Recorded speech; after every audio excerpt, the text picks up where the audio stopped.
Hi friends, see what we are going to discuss in this video is, see as you can see in the screen before you, ये आपका ICAI का study math है, ठीक है। इसमें आपका से छोटी करनी पड़ेगी। ओके, नेक्स्ट पेपर जो दिया है आपको वो आपको दिखा देते हैं कौन से आप स्टूडेंट्स हो गए board of studies English portal पे गए, फाउंडेशन कोर्स का हम लोग बिजनेस इकोनॉमिक्स पे गए और इस पर आपके मॉक टेस्ट पेपर्स दिए हैं, ठीक है। तो इसको हम लोग डिस्कस करेंगे सीरीज में आपका, ठीक है। सो मैं आपको दिखा दिया मैं कौन से क्वेश्चन डिस्कस करेंगे। तो in this video I will be discussing question 1 to 10, ऐसे 10 क्वेश्चन की सीरीज अपन लोग डिस्कस करते हुए चलेंगे, ठीक है। So let's start. The first question is the implication that the resource scarcity have for the satisfaction of wants are. Not all the wants can be satisfied. We will never be faced with the need to make choices. We must develop ways to decrease our individual wants. या फिर the discovery of new natural resources is necessary to increase our ability to satisfy the wants. तो जब भी question है first of all बहुत important है कि हमें समझे क्वेश्चन के लिए क्या क्वेश्चन हमसे चाहता क्या।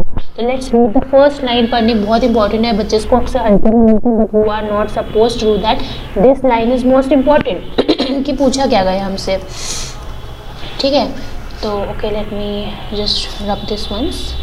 क्या कह रहा है, इम्प्लीकेशन यानी कि आपको मीनिंग बताना है कि इस बात का कि जो रिसोर्स स्कैरसिटी फॉर वांट्स होती है इसका मतलब क्या है, इसकी इम्प्लीकेशन क्या है। तो हमने पढ़ा था कि रिसोर्सेज स्कैरसिटी का मतलब ये होता है कि हमारे पास जो रिसोर्सेज हैं वो कितनी है, वो हमारी रिसोर्सेज क्या है, लिमिटेड है। We have them in limited quantity, we don't have them in infinite quantity, वरना तो हमें इकोनॉमिक्स पढ़ने की ज़रूरत ही ना पड़ती, ठीक है। और हमारी वांट्स कैसी, हमारी डिज़ायर्स कैसी, दे आर अनलिमिटेड, ठीक है। This is what we have studied with the definition of resource scarcity. अब हम लोग देखते हैं कि कौन सा ऑप्शन सबसे ज़्यादा इस मीनिंग को हाईलाइट करता है। That will be the our answer, क्योंकि हम लोग उसकी इम्प्लीकेशन बतानी। First, not all the wants can be satisfied. Is it true? First of all yes, क्या ये इस पॉइंट से रिलेटेड लग रहा है? येस। सेकेंड, लेकिन हमें मोस्ट एप्रोप्रिएट पॉइंट चूज करना है, ठीक है, जो कि रिसोर्स स्कैरसिटी को इम्प्लाई कर रहा है। Second point B, we will never be faced with the need to make choices. ऐसा भी नहीं है, बट ऐसा हमने कुछ इस पॉइंट से रिलेटेड इतना ही लग रहा है। Okay, it's a fact but this is not something that we are studied in detail which is related to resource scarcity, ठीक है। Third, we must develop ways to decrease our individual wants. It's a fact, मैं ये नहीं कह रही गलत है, लेकिन रिसोर्स स्कैरसिटी के कंटेक्स्ट में हमने ये बात नहीं पढ़ी है, ठीक है। And the last option is the discovery of new natural resources is necessary to increase our ability to satisfy wants. ये भी फैक्ट बिल्कुल सही है, बट अगेन हमने इसको रिसोर्स स्कैरसिटी के कंटेक्स्ट में नहीं पढ़ा है। तो the most appropriate point as you can also feel is point number 1, जो कि हमने पढ़ा था कि not all the wants can be satisfied. ये हमने सबसे पहले अपने रिसोर्स स्कैरसिटी के कंटेक्स्ट में पढ़ा था। तो अपने इसका फर्स्ट का आंसर क्या हो गया, ऑप्शन नंबर ए, ठीक है, clear. Moving on to your second question which is a normative economic statement है। जब आपको नॉर्मेटिव इकोनॉमिक स्टेटमेंट बताना है, हमने पढ़ा था इकोनॉमिक्स के जो होती है वो दो पार्ट्स में हम लोग पढ़ सकते हैं। एक पॉजिटिव अप्रोच होती है और एक होती है हमारी नॉर्मेटिव अप्रोच। पॉजिटिव अप्रोच क्या होती है, जो कि फैक्ट्स बताती है कि क्या है, पॉपुलेशन इंडिया की इतनी है, वर्ल्ड में स्कैरसिटी ऑफ रिसोर्सेज है। नॉर्मेटिव क्या कहता है, सुझाव देता है, सजेशन देता है, एडवाइस देता है कि ऐसा होना चाहिए, वी शुड डू दिस, ऐसा ही कुछ पढ़ा था हम लोग ने। ओके, तो हमें क्या बताना है इसमें, नॉर्मेटिव स्टेटमेंट आपको बताना है कि out of this 4 options which of this do you feel is a, sorry आपका ये टिक मार्क, इसका अपना फर्स्ट का आंसर ये है। ओके, सेकेंड नॉर्मेटिव आपको बताना है। नॉर्मेटिव हमने आपको बता दिया क्या होता है, व्हाट शुड बी। तो अपन चारों ऑप्शंस पढ़ेंगे और देखेंगे इसमें कौन सा सजेस्टिव अप्रोच लग रही है। Let's read the option once. Option number A, unemployment rate decreases with industrialization. क्या इसमें कुछ सजेशन या एडवाइस लग रही है, या फिर कुछ फैक्ट लग रहा है कि अनएम्प्लॉयमेंट रेट इंडस्ट्रियलाइजेशन से कम होता है। So it's a fact, it's not a suggestion. तो ये तो अपना नहीं है। We can eliminate this option. क्या आपको साथ साथ एलिमिनेशन ऑप्शन से सीए फाउंडेशन को अटेम्प्ट करना है तो हमारा टाइम सेव होगी, बिल्कुल होगी, ठीक है। Second, economics is a social science that studies human behaviour. Again अपना कॉमन सेंस लगाओ, ये पॉजिटिव लग रहा है या नॉर्मेटिव लग रहा है, it's again a positive, something which is not suggestive in nature. C, तो अपना बी भी नहीं है। The minimum wage should be raise to ₹200 per day. क्या कुछ सजेशन आया, क्या कुछ एडवाइस आई? यस। कैसे? The minimum wage should be बोल दिया, यानी कि एक एडवाइजरी नेचर का स्टेटमेंट दिख रहा है। तो we know now that the option C is the answer, but of course हम डी को भी एक बार पढ़ेंगे क्योंकि अभी हम डिस्कस कर रहे हैं, वैसे भी एग्जाम में रिस्क नहीं लेना चाहिए, एक बार 4 ऑप्शन सीट कर लेनी चाहिए। D is India spends a huge amount of money on national defence, this is again something which is not suggestive in nature, it is just a fact. तो normative statement कौन सा अपना C है क्या कि minimum wage should be raise to ₹200 per day। With this we are done with second question also, moving on to your third question। okay these texts थोड़े से disturb हो रहे हैं बट आई होप आपको clear है, ठीक है। Okay third थोड़ा सा इसमें एडजस्ट कर लेना। फर्स्ट का आंसर है अपना, मैं यहाँ लिख देती हूँ, फर्स्ट का आंसर है ए, ठीक है, और वैसे आंसर्स आपके दिए भी हुए हैं, यहाँ पे हम आपको केवल एक्सप्लेन करें। सेकंड का आंसर है आपका C. Okay I will do it this way, I write it over here. Third administered, तो मैं एक काम करती हूँ, इसको यहाँ से रब कर देती हूँ ताकि आपको कोई कन्फ्यूजन हो। फर्स्ट का आंसर ए है, सेकेंड का आंसर सी है। Third administered prices refers to, administered prices वो होते हैं, हमने पढ़ा था, जो कि गवर्नमेंट यूजुअली फिक्स करती है, ठीक है।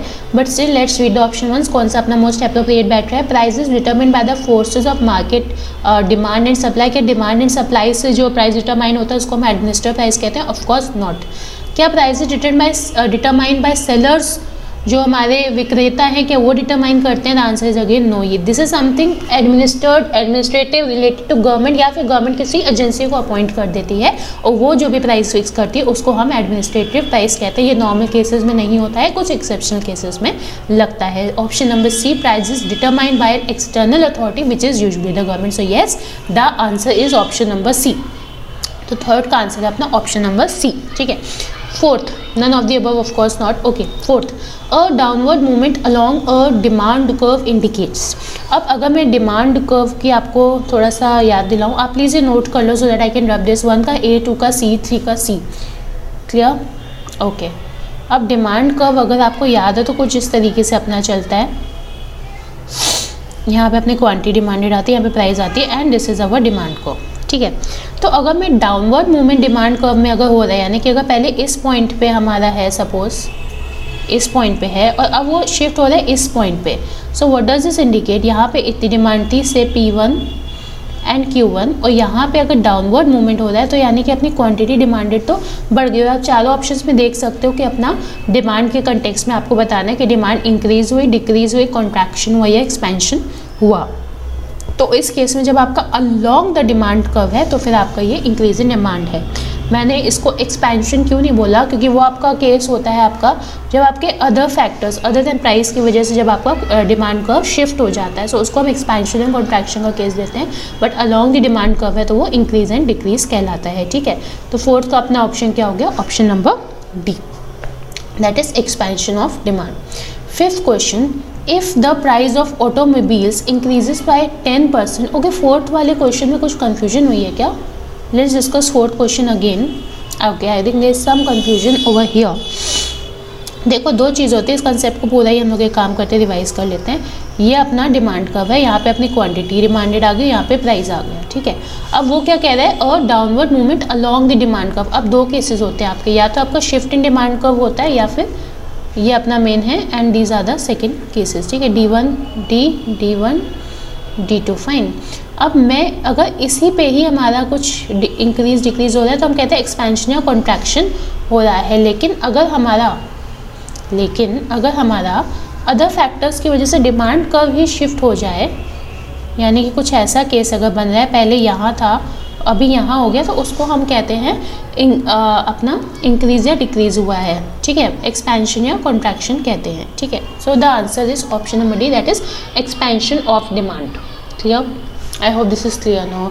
Moving on to fifth question.